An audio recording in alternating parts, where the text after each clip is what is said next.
Sometimes you can create a rhythm guitar part by thinking about what you don't want to play. And in this case, for this approach, I knew that what I didn't want to play was this kind of obvious rock and roll rhythm guitar cliche, which this kind of thing.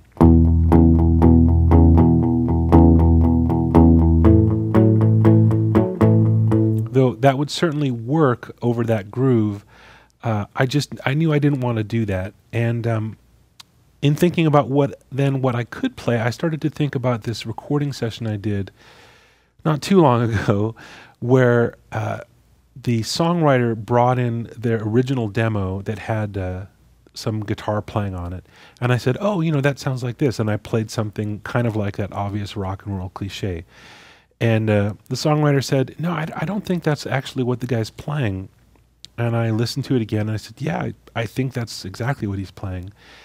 And he said, okay, wait a minute. And he actually he called the engineer who had worked on the demo session and asked him to send over the stems. In other words, just that one track of that rhythm guitar separate from everything else.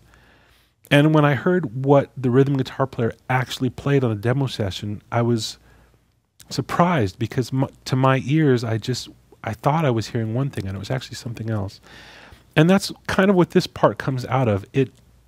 I think if you heard this in a full band, it would sound something kind of like the cliche rock and roll rhythm guitar thing.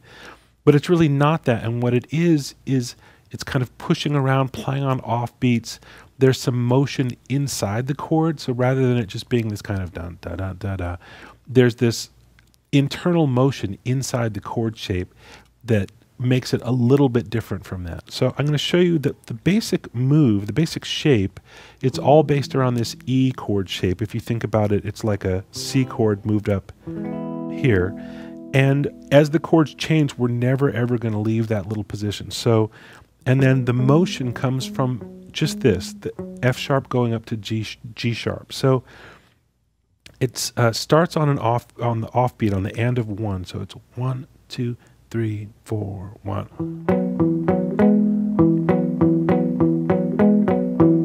And that's the whole lick, and it goes all the way through all the chords. 2, 3, 4.